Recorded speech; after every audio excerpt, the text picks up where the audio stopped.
So, yep. Okay, Jason, take it away. It's all you.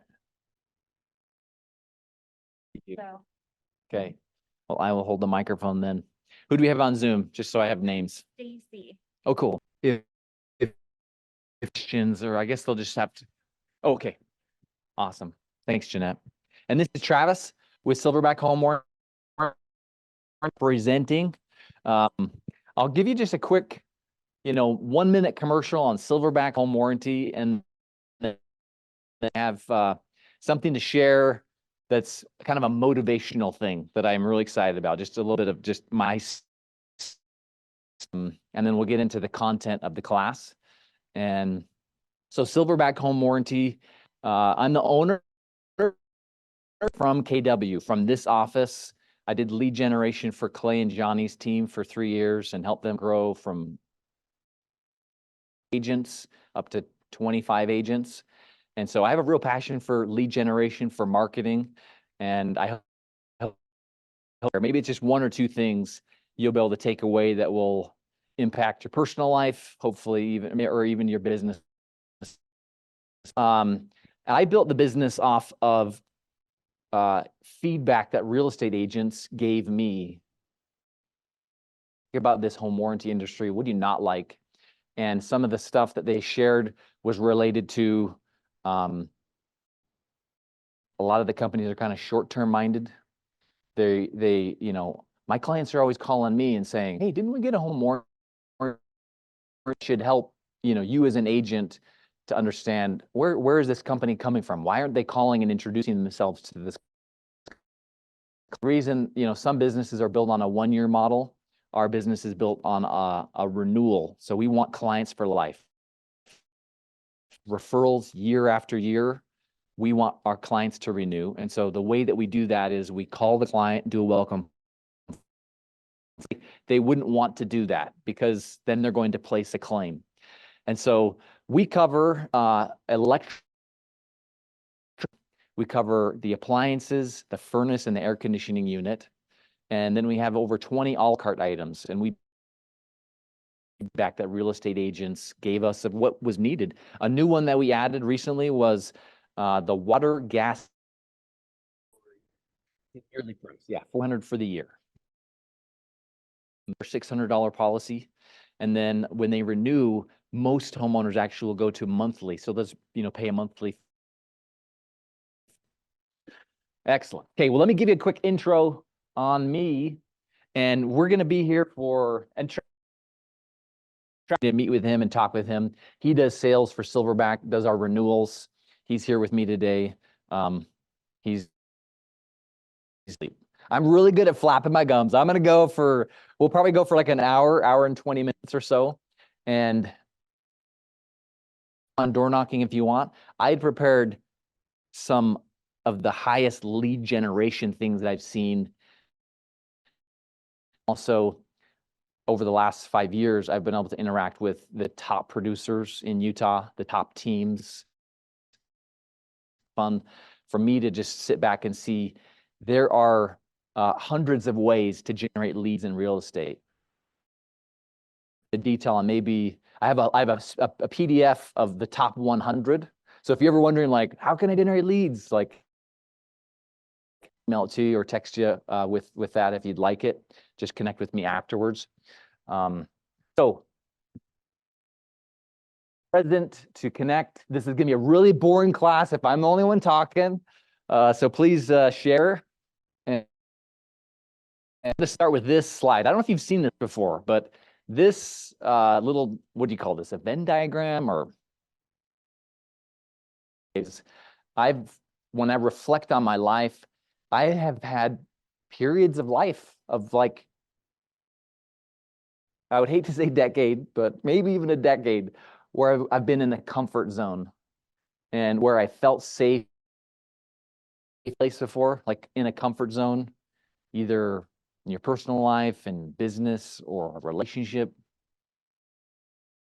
Kind of like it, right? It kind of feels good and cozy. You don't like it. It was Ian, right? About it. Yeah, no progression. You could maybe feel stuck.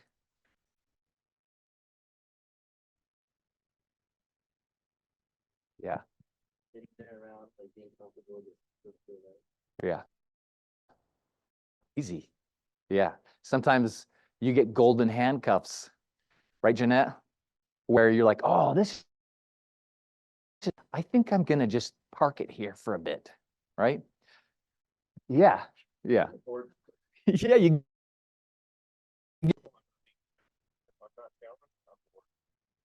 yeah. I get stir crazy. And when I reflect on this, it is actually not safe to be in this place. And you are in the least control when you are the one that's in the driver's seat, not the back seat. When you're the one that's deciding today, here's how I'm going to show up, here's what I'm energy, and B, here's what I'm going to do. Instead of, well, maybe I'm just going to lean back a little bit. And I'm not kidding, over 100 real estate agents that I could name by name, they're in my phone, that are no longer, they got out. And I remember like their first year or two, and it was good. It was looking like this. They got really comfortable with how they lead generated, and it was usually just one lever. They had one lead generation lever, worked like gold that year, and maybe the next. And so one of the most risky places in business, which you're self-employed, to have one lead generation lever. One of your goals should be in the first to generate 2, 3, 4 different places where leads are coming from, where income's coming from. And so, yeah. And naturally, like what out of that place is going to be this place. It can be labeled fear, but it's really just like the unknown. Like I haven't done that before. What was it like for you, Lucas? Like the first time you door knocked and you're like talking to somebody. It's really easy to just be in that place of like, I don't know where this conversation is going to go. And the more that you just practice it and just do it over and over and over again, you get comfortable. You move through it. You move through this place of unknown. And out here is where the magic happens. Out there is like where your goals are going to happen. I like to think of it like if you got a cave with a dragon in it, the treasure is on the other side of the dragon. Here's the cave. On the other side is the treasure. This is the treasure. But you have to push through this. You have to intentionally. Nobody's going to make you go there.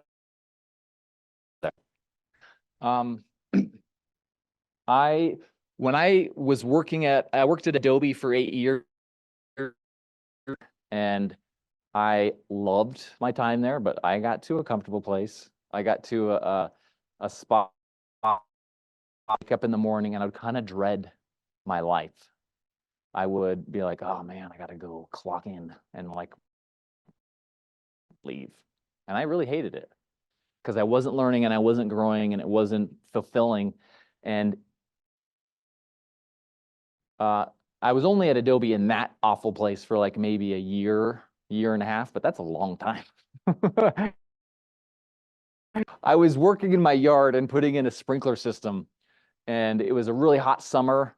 And I remember having to just like jump into a pool. That was my thought. It was like, ooh, that'd be amazing. And then I was like, well, let me just Google that. Let me look up YouTube. Like $150, like $200,000. And I was like, I can't afford that. And so I was doing research. Like I love learning. And I saw that there are these natural swimming pools that are really popular in Europe.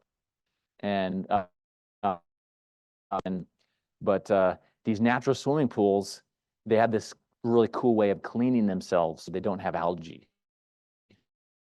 I read more and I found a book and I found a second book. I found a guy in Kansas. Long story short, in the teen, I built a natural swimming pool in my backyard. And here's this is my he's a little shrimp. There was probably 30, 40 things that I didn't know how to do. I've never built the pool before. Did you need something, Hunter? Yeah, can I just have you throw on this lapel mic or audio? Oh, yes. Is this better? You can. Do I have to hold it? Or can I?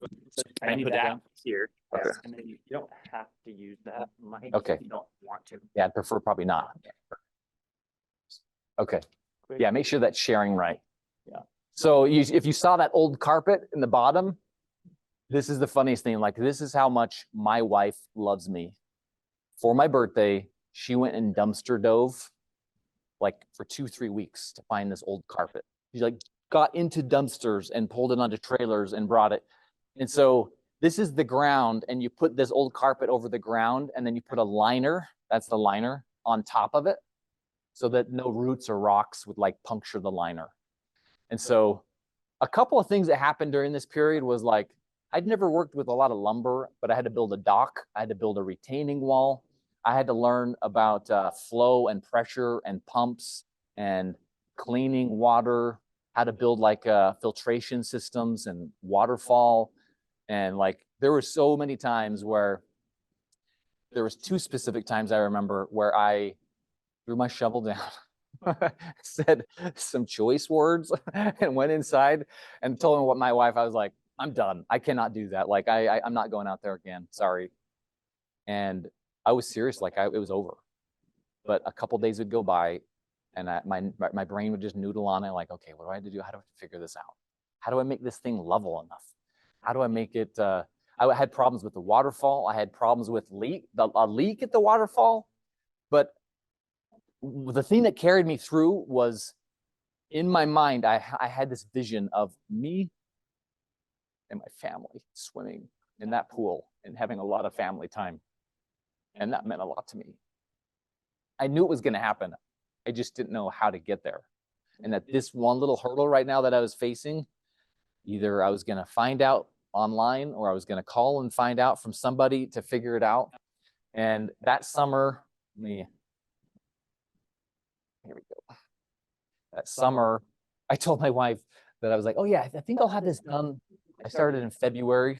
It's like, I think I'll have this done probably by, Memorial Day, in May, so we can swim the whole summer. I had it done like in October. So from like February to October, it was over 1,400 hours of work. It was way harder than I thought it was going to be. But I don't know if I can play this video, but I'll try. Let's see if it's shared. My wife let me put a zip line over it after like a year or 2. And so here's the swimming area. Back there was the planted area. Here's kind of the waterfall. And this changed me at a really fundamental level. Like in like one way was, this was the hardest thing I'd ever done in my entire life. It was so much work. It was, I overcame so many hurdles, but the rewards that I've had from that since then have just been unmatched. We've had every single summer, almost every single day of the summer, my family's out swimming in that. And this winter has been really the first time we've been getting in, like doing the plunges, the cold plunges, which is a whole other level of insanity. But the reason I share that, one of the reasons I share that is doing this thing it planted a seed of, I think I could probably build a pool. And I had a lot of desire to swim with my family and have that time. And after that experience, I realized, like, I have so much dissatisfaction at work. What if I started my own business? What would that look like? What would I have to know? Who would I have to be to be able to have a business? And that got me stoked. That just like lit a fire. And honestly, it took from 2014 to 2018. So it took a while, but 4 years of just that fire burning. Some of it was just like excitement for what that could be and what I'm going to have. And some of it was also just building up on the other side, dissatisfaction with what I had to do in my career. And so I share that as you think on your own life of what you want out of it, what your dreams are. You really, I firmly believe this, that you have the ability to create and to have whatever you want. I really believe it. And if you want my help with more on that, like I'm thrilled on a one-to-one relationship to help any one of you do whatever you want. Like I want you to just be lit up. When you wake up in the morning, you're just like, yes, let's go. It's days when I don't wake up that way, I realize, okay, I need to reset some things. I'm going to skip over just these two quick stories. Uber and Google. I don't think they're going to apply a ton, but I want to share. I want to talk just briefly on skills. And I believe that skills, anybody can develop any skill. What does it require? Yeah, consistency and effort. Practice. Yeah. What are some skills that you've developed in your life? And how did it come about? What's the skill? How did it get developed? And why did you start developing it? Anyone willing to share like a few of those? Lucas? I think like discipline and hardworking, and because growing up, my goal was always to make it pro in soccer, and so I see my dad try to make it pro, and he tore his ACL when he was 18 on a Oof. pro team. Yeah. And so he told me I have to like work hard if I want to make it pro, and so I was training twice a day. I started traveling outside the U.S. at 14 and 17 to Mexico, and so I learned how to do stuff I don't want to do, which is like after training for my team, I'd go and train on my own and like keep training. And so when I was in Mexico, I'll do that. I come home and then just still be studying at high school stuff, like junior high and high school. And go to school, go to train my team, go train by myself, get home at 10:30, wake up the next day, do something over and over and over. And so I was doing that my entire life. And yeah, just I think I have to be super disciplined. Wow. That I want to do. Thank you for sharing that. That can just bleed over into every area of your life that you want to, right? Discipline. In my life, like I've always had a limiting belief of I'm not that smart. I'm not as smart as like the average person, but I have the belief that I can work hard, and that is where I can lean into. Like that's what I have control over. I don't have control over like how smart I am. I like to read and I like to learn, but effort, I like that. Anyone want to share? Travis? So we're all salespeople here, right? Is that natural for you guys? Have you always just been good with connecting with people? Have you? Some people have. I mean, that's okay. Some people are born with that skill. So what? I have, but I don't know how to monetize that. Yeah. Yeah. I love that. You guys. Very introverted. Talking to people I didn't know that they were doing.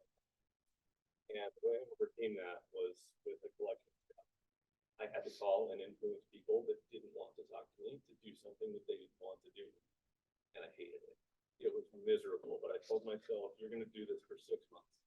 If you still don't think you can after 6 months, then you can quit. After 6 months of making myself be uncomfortable and learning new skills, I became good at it. And it still takes effort for me to be able to do it and do it well, but I have the skills that it takes now. That's great. Yeah, a lot of people, it doesn't come natural. And some people are really just personable and people love you. And you just attract people. But you're right, you have to learn how to monetize it and kind of direct, here's how I can help you best, right? And remind me, what was your name? Erica. Good to meet you. I'm Jason. Thanks for being here. Any others? Anyone else that want to share a skill that you developed? Where it came from? Anything along those lines? Here's maybe like a visual. Like I have a 6-year-old at home. He loves to try things. If I were to like put my phone down and have him like hold his hands like this, and I'm going to pour water into his hands. And so the skill is, can you hold your hands tight enough so it doesn't drip and like ruin my phone? I would have not very much confidence that he would be able to do that. I would feel confident in myself that from this point right here, someone could pour, maybe a cup of water and I could hold it without any drips. It's because I've learned enough. I've had enough experience in life. And so when it comes to skills, it's paying attention to where things go sideways, where things don't work very well. and it requires a lot of introspection. And one tool that you can use is recording yourself. So recording yourself on the phone and listening, recording yourself at the door and listening. Skill development, it's an iterative process, right? You have to kind of go around and around and around with a different customer, a different customer, a different person over and over and over and over again. And so obviously, like the first time you knock a door, you're going to be bad at it.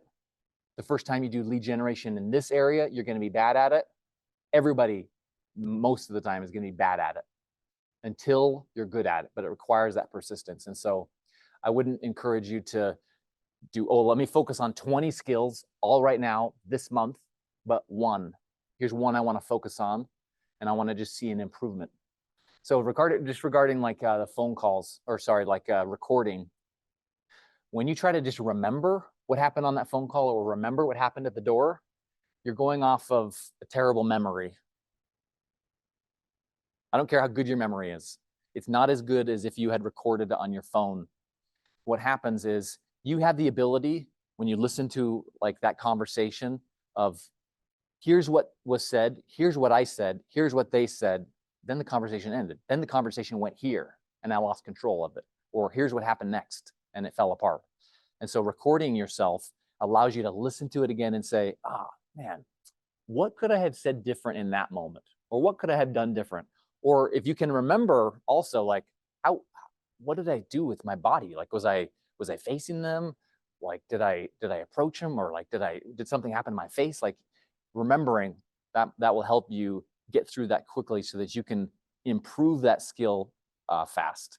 So I'm going to blaze through the next like 3 or 4 slides, but I just wanted to bring to your attention, there's skills related to attracting people to you. I'd encourage you, this is, I would say, the long-term, with your sphere, with whoever you're interacting with, these kind of skills are going to make you, good at storytelling. You can connect with people through stories. It's a great way to connect. It's a great way to be vulnerable. It's an awesome way to show what your values are. Like when I told you the story of me building the pond, I didn't use the words, I love my family. There's a lot of metadata that you share when you tell a personal story. And so you could infer, oh, Jason loves his family because he spent all that time to do X, Y, and Z. You learned a lot about me because I told you a story. And I think it's a really powerful way as you are connecting with your sphere, you're building a database of people that you're reaching out to regularly to what are your good real estate stories that you can share? What are your wins? And share those regularly. Because if people in your sphere can't picture you being a realtor, do you think they're going to have a hard time referring you when they're in a conversation with their neighbor, or they're with their friend at this sports event, or they're at church and they're talking to this person? There won't be a connection unless you make that strong connection. And the way you do that is tell a story and use visuals, right? And there's emotion. So, okay, let me jump through these slides quick. We got your attraction skills. Here's some of those. We have hunting skills. So that's kind of what we're talking about today related to lead generation. When you're doing outbound phone calls, you're doing door knocking.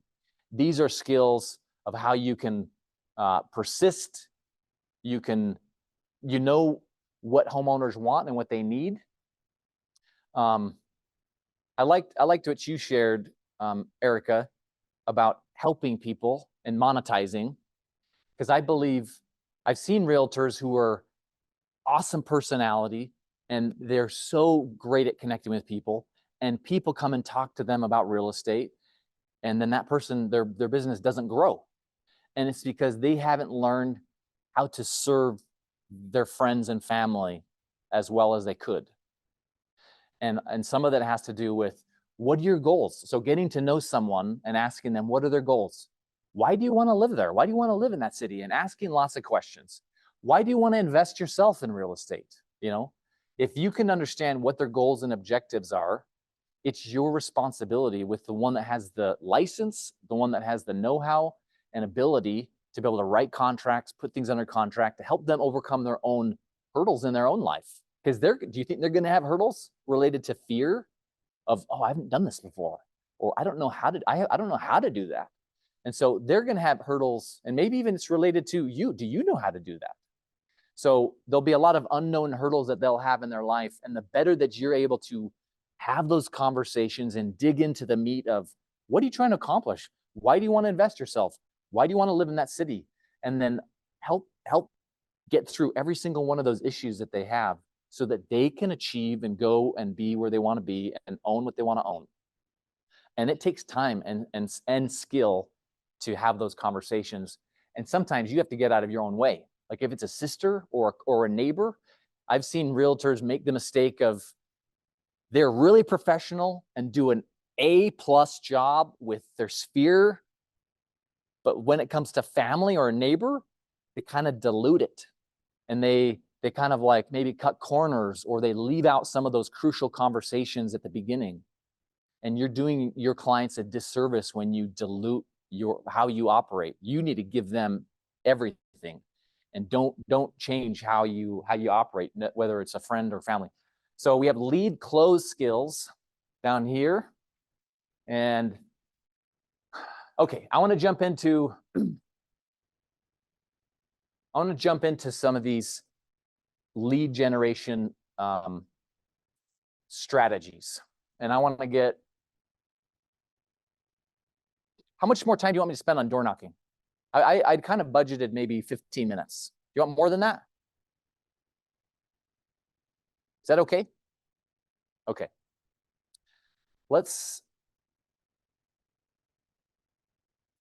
Since you're all fairly, my understanding, you're all fairly new in real estate, right?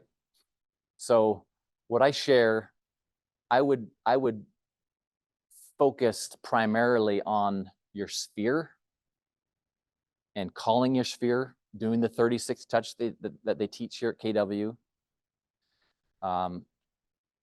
Calling on birthdays, calling on anniversaries. Coming from just I have a lot of value and a lot of to offer to people. Hey, when was the last time you got a comp on your house? When was the last time you got a valuation? You can say, I had the same tools as an appraiser has, and they charge, maybe $1,000 or $1,500 to do an appraisal on your house. I use similar tools as they do, and I can do it for free. That way, if you're thinking of moving, I can give you some insight into what the value is in this current market.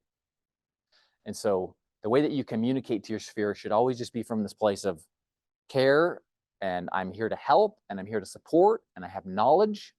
And that way it's really easy for them when they're thinking of a question of like, oh yeah, I can call Ian. He was calling me a couple months ago about that. He had some great information about what's happening in the market. And so the more of those conversations you can have, and you're planting those seeds, because everybody in the Valley probably knows 3 or 4 realtors, right? And so if they have 3 or 4 realtors inserted in their brain, and you come in and have a conversation, you've got to do something to differentiate yourself to move up to that 1 or 2 spot. And one way I love it, if you ever find yourself in a conversation where someone is talking about real estate and they're sharing their insights or something that they heard, I'd ask you to ask them, cool, where did you hear that? Like really dig in and find out, what is their source for information? Did they read it on KSL? Did they read it on the Salt Lake Tribune? Did they hear it from a neighbor? Did they hear it on the news? Like, where are they getting their information from?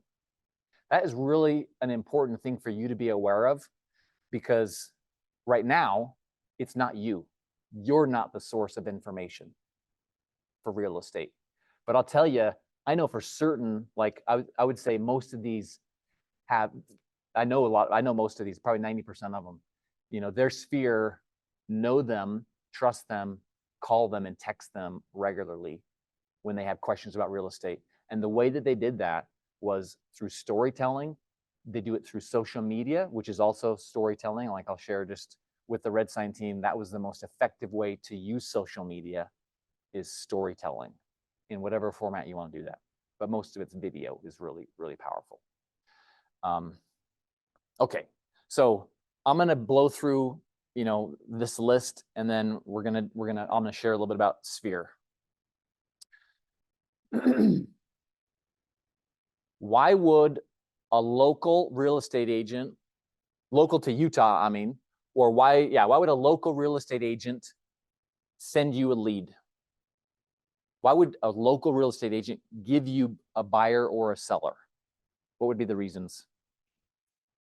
Two people with a lot of the same clients they're working with, so they don't have another client either.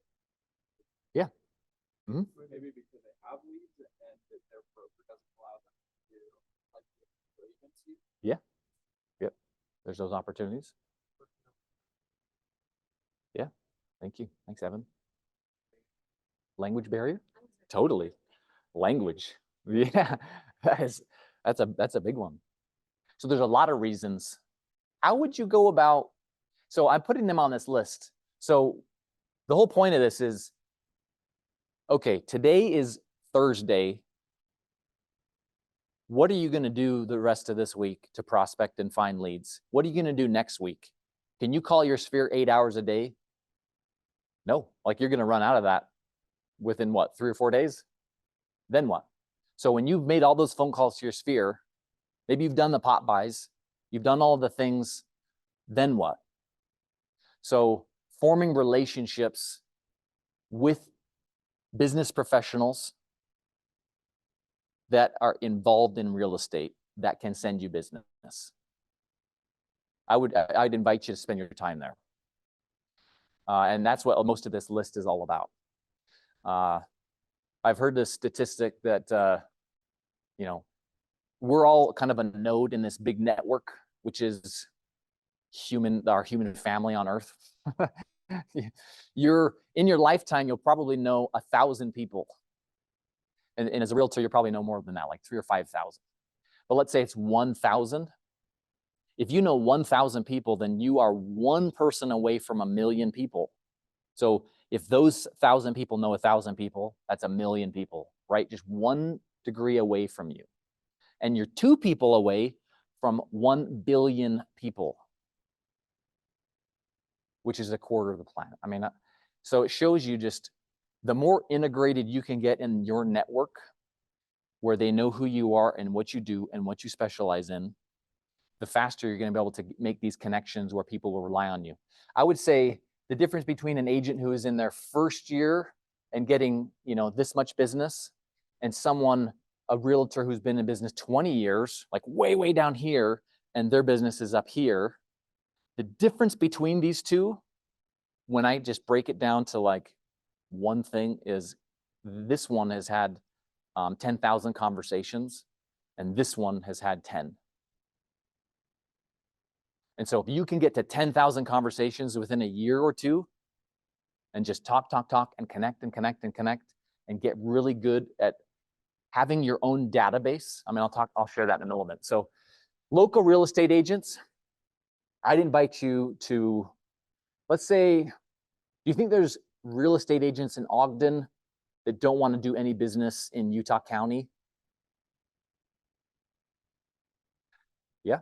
Or in St. George? Do you think there's realtors in St. George that don't want to do any business in Utah County or Salt Lake County? And I would bet a fair amount of them already had someone that they would refer, but some of them don't. And so one activity that you could do, that I'd invite you to do, is get to know agents that are outside of your area of service and call them, and you are in charge of that relationship. You are in charge of forming that connection where you get to know them, what their business is, how long they've been in business, what have they specialized in. Do you just do listings? Do you do buyers? How has the market been for you? Have you done any commercial, or have you done any multifamily? Have you done any new construction? Just get to know them and what their career path has been and what they specialize in, and make it really concrete that you're writing their name down. Like if it's a good person, it's someone you really believe that, okay, if I get someone that is gonna live in your area or needs a lead, I'm gonna send them to you. You're gonna be my only person in Ogden. You're gonna be my only person in Vernal or in St. George. And you could easily, make 50 phone calls in a day. And I don't think you'd get 50 people on your list you'd probably maybe get half of that or less than half of that. But I'd invite you to create a list in all of those areas and then go and do the work. This is the work, is make the phone calls, maybe even look on social media to see what their presence is. Is this someone that I could really refer? Like, do your due diligence. And so when you're calling them, you can say, hey, I was looking you up. I'm actually looking for a good referral partner in your area. Like, I don't have a lead for you right this second, but from what I saw, from what you did, I want to ask you a few questions, and I just wanted to see if this would be a good fit. And then at the end, after you've done your due diligence with them, you could ask them, do you have anybody like in Utah County or Salt Lake County that you've referred to? And then if that is a good fit on their end, you know, but you need to be the one. That's not a one and done conversation. That's a follow up.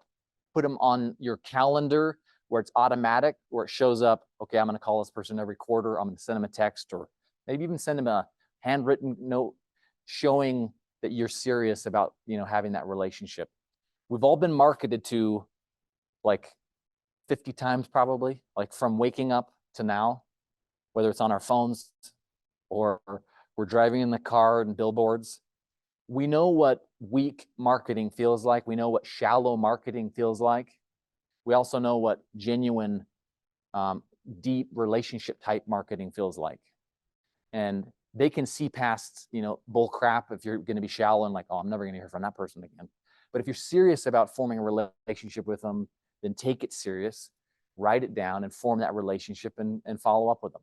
Hope, is that helpful? Was that one an okay one? Like, the awesome thing about realtors and phone calls is, guess what? They pick up their phone and they speak your lingo. And you can look up on the MLS and, you know, oh, her name's Sonia. Maybe she speaks Spanish. It'd be an easy way just to make phone calls to those people. You know, if you have someone here in Utah County that you know would service your Latino clients. So Search at the MLS with the Spanish speakers. cool. I just Yeah. put the Spanish.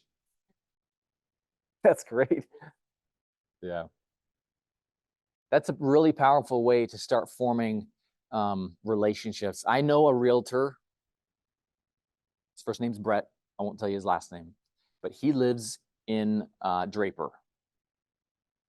And he, on average, has between 2 and 5 listings active all the time in Ogden. And I was like, that's really weird. Like, do you have family up there? Like, how did that come about? And he said, I went around, he's a Keller Williams agent. I went around to the other Keller Williams, got to know the real estate agents, and let them know I service the Ogden area. I took a few to lunch. I got some relationships. I think he said like 10 real estate agents. So between 10 real estate agents in KW, he has, I don't know if it's 10 to 20 closings a year, because he's willing to drive to Ogden and they're not. And I think they think that he lives in Ogden, but he lives in Draper. So that's really like, you could do something similar. You know, you could go to the KW meeting in Layton, the legacy office. You could go to the Salt Lake or the Midvale one or the South Valley, form relationships with realtors there. The South Valley one might be difficult because they probably would still service Utah County, but the other 2 or the other 3 up north, those would be awesome ones. It would take you a little bit of a drive and effort, but honestly, like, that's what they would be looking for, is someone who's willing to hustle and who's willing to form those relationships. One quick thing on out-of-state agents. So when I was doing lead generation for RedSign, we spent a fair amount of money on PPC and just Google ads, and all of that effort and energy and money was concentrated on Utah County, Salt Lake County. And I pulled up the Google Analytics for the website and found this, to my surprise, the #1 city that was coming to our website to understand like the market and leads and everything was from LA. We weren't doing any marketing to there. Number 2, 3, 4 was like Salt Lake, you know, Orem, Provo. 5 was Seattle. Like 7 was Houston. And then I think Colorado, like Denver was on there as well, like in the top 10. And so we have these big markets, primary markets, right? Utah, Salt Lake City is a secondary market. these big markets of people that are interested in real estate in Utah, and it would be an easy thing for you to do something similar. So you could go pick 10 cities in Los Angeles, in that area, maybe even throw in San Francisco or whatever. Do your research, find top agents and ask them, hey, do you have anyone you're referring to Utah? And you can just create this massive list.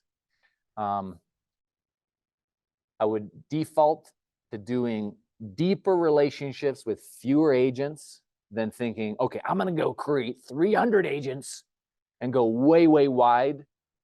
If you're really good at making those relationships deep, that could be really powerful. But I'd encourage you just to do the crawl, walk, run stage with anything related to lead generation. You gotta spend the energy and effort enough times in an area to see, okay, can I get a closing? Can I get some revenue from this activity? And if I can, then let me spin it up more. And if it works, let me spin it up more. I wouldn't go all in on something and then, oh shoot, like I just blew my whole budget for the year, or oh shoot, I just blew all my prospecting energy for the month. So it's really kind of that crawl, walk, run with lead generation, both in energy and with your time and money. Does that make sense? I'm going to talk about just one more on this list. There's a lot on here, but I'm going to group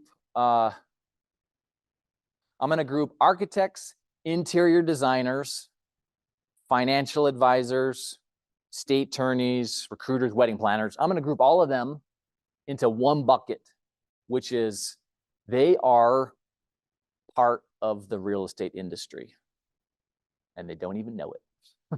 If you were to go and ask them and say, what do you do? Like what industry are you in? They'd say wedding, photography, event planning. That's their narrow focus of what they would say that they do. But do these people, do you think they encounter or have conversations where someone is talking about real estate? Do you think it happens like once a month, once a year? It probably happens fairly often on all of these. Attorneys, financial advisors, interior designers, architects. In Utah, there's over like 2,500 companies that do architecture, and like 1,000 of those, so like half of them are like solutions, like software related architecture, but the other half, so like 1,100, 1,200 are actually like they are building houses, residential, commercial, a mix. Do you think this group, so 1,100 companies, I'm gonna guess, 20,000 people, do you think they get marketed to from real estate agents? No, probably not at all. But they encounter those conversations. And so it takes you managing that conversation, whether it's over the phone or you go into their office and say, hey, I'm in real estate. I'd love to understand what kind of homes you're building. I'd like to understand you and your business and dig into the meat of who they are, how they got into the business, how it's going, what their products are, how do they service, what are their challenges, and really understand who they are. And then when you fully grasp that, I would share something like, when I'm in, working with my clients, I want to just better understand the market, because the better I understand what you do, I can service my clients better. And so I appreciate you sharing X, Y, and Z. I'm going to make that on my list so that when I'm talking to my clients, I have something I can actually share of value that's specific to what you're doing. And I want to be able to connect you. So anybody that that's in this space, I'm going to refer to you. I really appreciate you taking this time. Maybe even take them to lunch. Maybe you connect with them and you pay for it, where you're the one who's forming the relationship and showing them like, oh man, I'm the kind of person that you would want to refer in real estate. That's how you do it. And can you imagine like how easy that would be to go in and have those kind of conversations, or to call in and say, hey, I want to take someone to lunch this week in this industry? Or attorneys, right? These attorneys, they don't always do the real estate stuff. Some of them just do, the relationship stuff. That's similar, I guess. I'll mention one more. So company brown bags or lunch and learns. There's over 240,000 small businesses in Utah. And how easy would that be to call, a company and say, I would love to bring in lunch to your office. I'd love to share just maybe 5 to 10 minutes on what's happening in the real estate market. Can I bring some lunch in? That one is, I've helped a few agents start that so that they can, start generating that as a whole prospecting activity. If you could spend a few $100s a month on that activity where you're increasing the size of your sphere, that's one thing I notice. Sometimes real estate agents get out of business because, man, they do an awesome job in that first year. They go around their sphere, they go sell a few homes, maybe 5 homes, maybe 10, they're killing it. And then they don't know what to do. And then they get out of business the next year or the next year after that because their sphere isn't growing. They aren't adding more of those lead generation levers. And I don't know what the number is. I think KW says you need to add 3 to 5 a week, or maybe it's a little bit more than that, but it's a number and you need to decide what that is, but it has to be in this way. It's got to be going this way, not that way. Okay.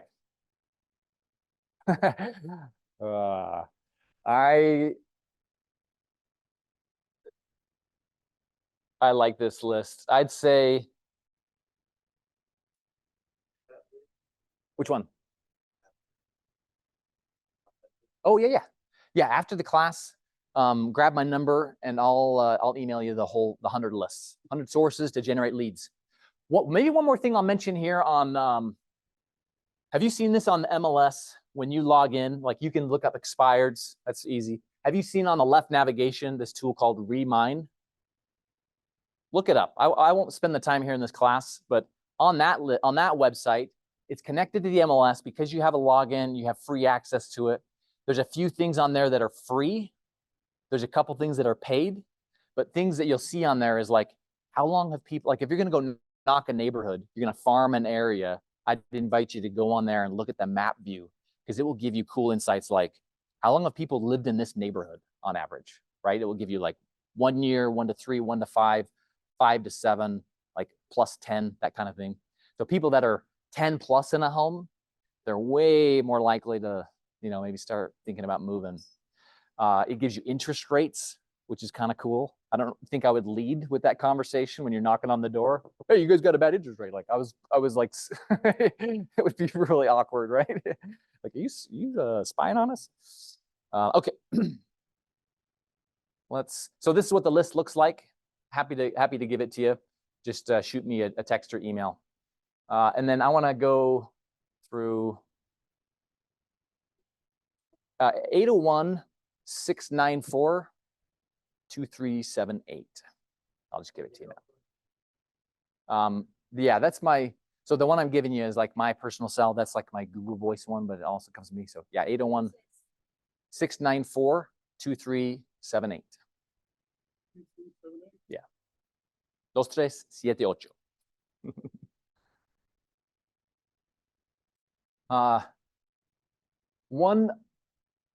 This is another one of those skills related to leads that I spent a lot of time with the Red Sign team and coaching and working with them.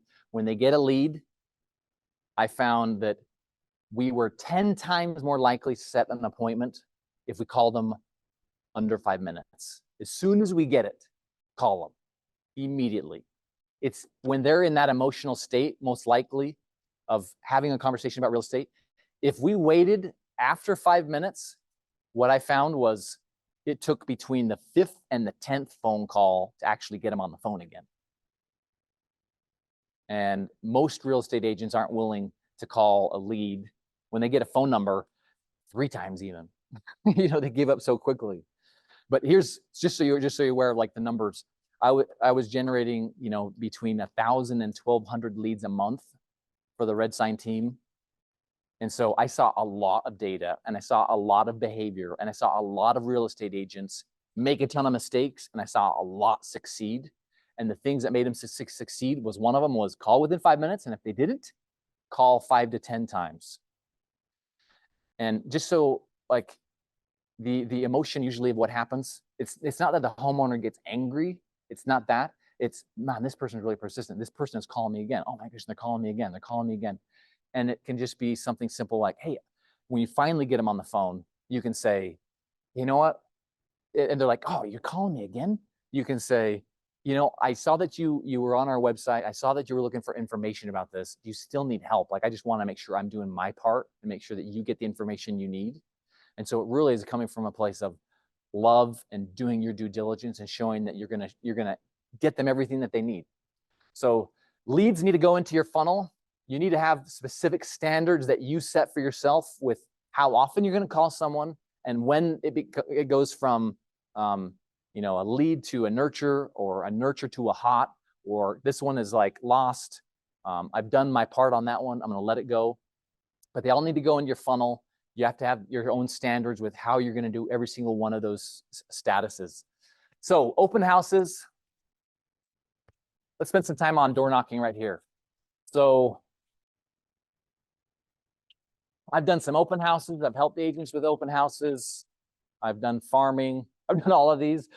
In fact, these are the 5 most traditional like prospecting activities. And if you haven't done them all, I'd really invite you to try them all at least a few times, just so that you get a feel for like what it is, what that conversation sounds like. Maybe you're good at it. Maybe like the market is like, that's where the leads are coming from. Like that is like where it's happening. So try all of them. With open houses, I won't go into like details on all of the, you know, balloons and signs and all of that. Like, I think you know all of that. What I'll focus on is if I were doing an open house, I've used like 10 different scripts for door knocking. And this one is by far my favorite because it's simple, it's to the point, and you get your no or your yes like really quickly. And I can't overemphasize on the point of when you put, like if you're going to do a script that's going to require you to go do CMAs and a bunch of upfront work before you go do the door knocking, are you going to do the door knocking that much if it requires you to do all this other upfront work? It's way more like human nature says door knocking and like prospecting is often like the last thing we want to do. And so if I have to do this other upfront work before that, it's way less likely that I'm gonna actually do that job. And so this script that I love that I'll share is you can do it in any neighborhood. I'd say under 600K. I don't know if I would use this one like in high-end luxury homes, but on most homes like under 600-700K, you can use this one. And it's, you know, you can look up on the MLS right here. Here's the homes that are listed around me. And then you can look and see, you know, when did they go live on the MLS, what the price is. Maybe just memorize a couple of bullet points of like the square footage, the price, and the number of bedrooms, baths. And then sometimes it will share the name of the seller right there, and sometimes it won't. And if it doesn't, then I pull up the Utah County parcel map, find the name of the seller, and this is the script. Hey, how's it going? Do you know Tom and Diane? They just listed their house last week. Oh, yeah, they just listed their house. Did you know that they had listed it? No. Yeah, they just listed it. And you know, I'm actually going around seeing if I can find somebody that wants to live in that house. This market is great. Do you know anybody that would want to live in this neighborhood, like a friend or a family member? Huh. Yeah, like, have you guys ever thought about selling, or like, how long have you guys lived here? No, we haven't really thought of selling. We love this neighborhood. Cool. You're gonna be here the long term, huh? Nice, right on. Do you know anybody that's thinking about selling right now? No, not off the top of my Cool. head. Awesome. Well, thank you for your time. Appreciate it. Have a good day. That's it. It's really to the point. I'm looking for a buyer. I'm looking for a seller. Are you a buyer or a seller? Goodbye. Buyer or seller. Well, it's very rare, like using that script. You know, I've knocked over 15,000 doors in Utah. Using that script, I can get a lead or 2 leads in an hour and a half. And it's, I either know someone that's buying or I know someone that's selling. And so it's simple, right? And so if I'm doing an open house, and let's say I have all my open house flyers, a couple of things I'd encourage you to maybe do would be to not have them out in the open like this, where people are looking at it, where they're distracted, where they're like, give me your paper and then you can leave, or what's this? It's a distraction. Have it in a folder or have it in a bag where it's not like in the way. And then I would do that script that same one. Hey, I'm looking for someone that would want to live in that house. Do you know anybody? Do you have a friend or family member that wants to live in that house? No? Oh, who do you know that's thinking of selling? Oh, nobody? Okay. Well, actually, you know, I'm doing this open house. I'd love for you to come. Here's the information. Because when you're doing an open house, do you want people to come to the open house more, or do you want to get a lead more? I'd rather get a lead, right? And so this should really be kind of an afterthought. You want to invite people, and that's part of the exercise of going, but truthfully, like, you want to get a buyer lead, you want to get a seller lead more than you want someone just to come to the open house. And so I've seen a lot of things. That exercise of actually face-to-face talking to people and asking those questions really help just get to the crux of like why you're there, what are you looking for, and can they help? And if not, you move on to the next. You know, you can get to, 25 to 30 doors in an hour, have, easy 10 to 12 conversations, depends on what time of day, obviously. I really like that 4 to 6 o'clock hour. And then, Saturdays are pretty easy, but 4 to 6 is an awesome time to just, I've seen so many people burn out door knocking. When they go 4 or 5 hours, it just kills them. We know somebody that can do just long, long hours, but 2 hours is just so doable. And you do that once a week, twice a week, you're going to get some leads. You're going to have some follow-up. Maybe I'll just tell a couple of quick stories. I was knocking doors. So this is like 3 years ago. I was knocking doors with an agent in this office. And she's like, hey, I actually have this area I want to knock. And she didn't tell me beforehand, but like we show up at the neighborhood and she's like, actually, like I have a buyer that wants to live in this neighborhood. I'm like, what? Like, how did that come about? Like, why do they want to live in this neighborhood? And she said, they have like their work is just like a 1 minute walk or 2 minute walk away. And so they thought this would be a great neighborhood. We were looking up, we didn't see any listings in the neighborhood. And so we started knocking doors and we really just changed the script. Well, I mean, we use the same script, but we came upon, I think it was like the 4th or 5th house. There was this lady moving, they were moving like some chairs out onto the front lawn. And I'm like, oh, this is interesting. Like, what's happening here? So I was like, hey, what are you guys doing? Are you guys doing like a yard sale or something? And they said, no, actually, we're moving. We got to go to Seattle. And I was like, oh, cool. What's taking you there? And, oh, work. When do you need to be there by? Well, we need to get this house sold. And then we're going to, next month, I think it was May when we were knocking. And then they needed to be there like middle of June or end of June. And they said, yeah, well, like we're working with this other agent. She said, we got to like move out this stuff. We got to paint. We got to do this stuff in the yard. And I was leading the conversation. So I said, oh, have you signed, any agreement with that agent yet? And they said, no, we haven't. Like she came by, we interviewed a couple people and she said we had to do all of this stuff. So we're going to just move this stuff out, do those renovations. And I said, interesting. Well, I'd love to just so you're aware, like here's the situation with this buyer. They're actually interested in living in this neighborhood for this reason. Would you mind if we just come in and take a couple pictures and send it to them? Because if you worked with this agent, and I pointed to her, I said, if you worked with her and she actually listed your house, then it would actually save you money because you'd have to just pay the one side. And they're like, oh, wow, okay.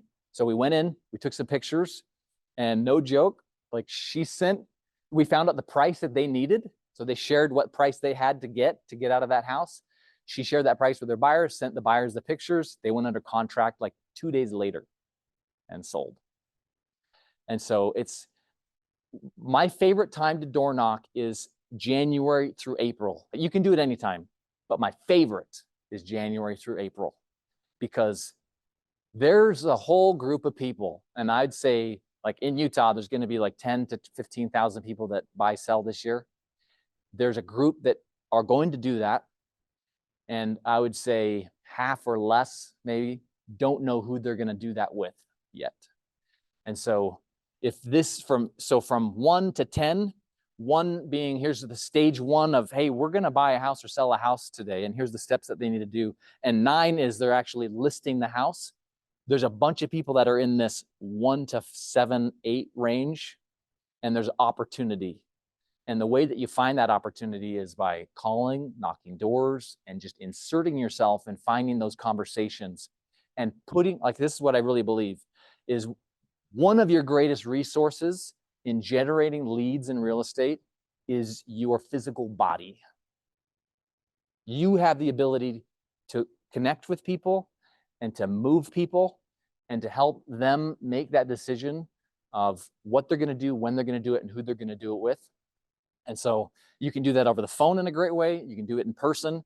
But if you don't know where you're going to be like in the month of February yet, like that's where I would start is, okay, am I going to be in the office much? Well, if I am, I'm going to be doing phone calls between this hour and this hour. And I'm going to be doing this in-person stuff from this hour to this hour. That list that I showed, you know, there's so many different places that you can go and put your physical body so that you have opportunities to have real estate conversations. Any insights from the back row just related to generating conversations? Yeah, I mean, everything you're saying is perfect. Segue to, I guess, why I was gonna chat about. So, yeah, Sweet. everything you're saying is perfect. Huge fan of door knocking, get your body in front of people, get back to face-to-face conversations. Awesome. Powerful. Do I need to cut out? What time, how much time do you need? How much time do you need or want? Like, cause I can wrap up. I don't know what you're saying, but yeah. 30 minutes. Cool. I'll go another. It's more or less on the farming side, so Cool. basically taking everything you Awesome. just spoke about Sweet. and using the technology to get the results here. Awesome. I'll go another 5-10 minutes, just kind of wrap it up, but thank you. One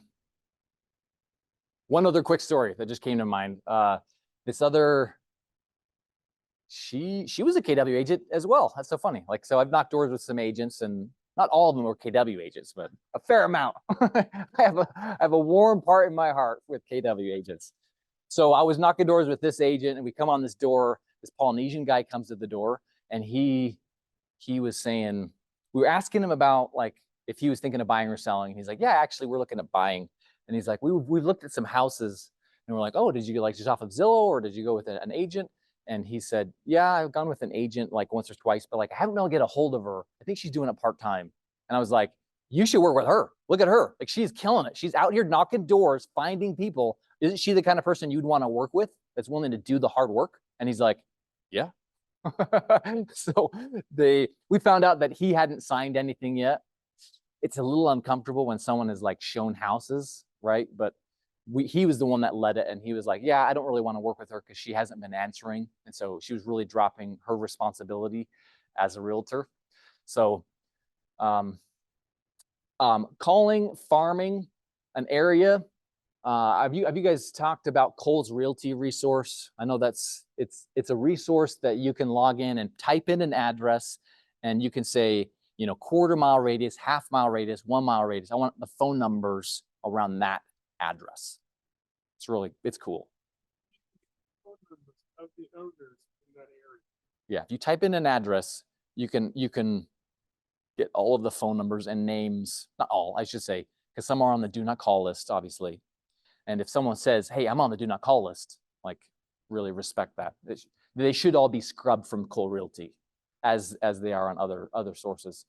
Okay, let me just wrap up these last few things here. So these are, if you ever used a dialer before, or, you know, getting expired for sale by owner, you know, that kind of data, I've used all of these, and I've found that Vulcan 7 has always had kind of the best data, just related to just phone number, the accurate information. It's a dialer, and yeah, and it has that info. And then I mentioned there's Cole Realty resource. So yeah, just in closing, I'd invite you to think about, you're the business owner. You're the one who is going to be self-employed or not. And you're not going to be you'll move out of being self-employed because of your abilities, interests, efforts, and what you do and what you don't do. I think you all know that. You have to go get a job. And generating leads is the skill. Generating the leads is what's required to have a business. Start a business, the hardest part by far is, where's the business going to come from? And so that should be where your aim and focus should be. Where am I going to put my body? When am I going to do the lead generation? And you've probably heard this from other realtors of just that feast and famine cycle that people go through. And it's, oh, business is going great. I'm doing all the things I need to do to generate leads. And all of a sudden the business is coming in and the income's coming in. And then I'm just so busy. I don't have time to do lead generation today. I got to put it off. I can't do it today. I can't do it today. I can't do it today. And then you do the famine. And then you do the feast and then you do the famine. And guess what? You do that until you decide, I don't want to do that anymore. And I'm going to have a bare minimum of this activity, these number of calls, this lead generation. And related to those lead generation levers again, please do everything you can in your first few years to generate 2 to 3 or 4 that work.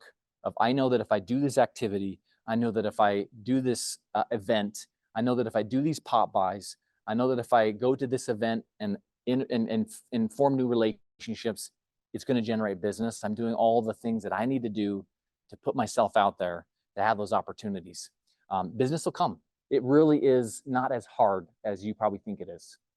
It's the skills and it's that desire and that mindset of just abundance. And yeah, appreciate your time. I hope there's a takeaway. If there's something that you feel like, you know, hey, that resonated with me, put it in your calendar for action for yourself, either today or tomorrow. If you wait till the long weekend and Monday, you'll look at your list. I know this is what I do. Like, you'll look at your list on Monday or Tuesday and you won't feel as emotionally connected to it. And you might not even take any action. I've been in many, many classes where that's happened to me. And I don't allow that for myself anymore, because when I get emotionally connected to something that I know that is going to help my personal life or my business, I'm going to take action. I'm going to put it in my calendar and I'm going to live or die by my calendar. So thank you so much for having us. We'll just sit in the back because I want to listen to what you guys have to say. Really appreciate your time today. So awesome. Thanks, guys. Don't take my credit cards.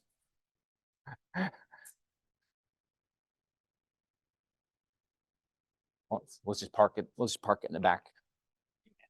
Good to see you. It's been a while. St. George, that's when I saw you. Right. That's right. I was like, you look I was like, familiar. I know you. Awesome. Good to see you. Let's just sit back here for a little bit. How are you doing? Good to see you. Oh, thank you. It's Burgundy. This is Travis. Yeah. He's doing sales in the office and renewals. So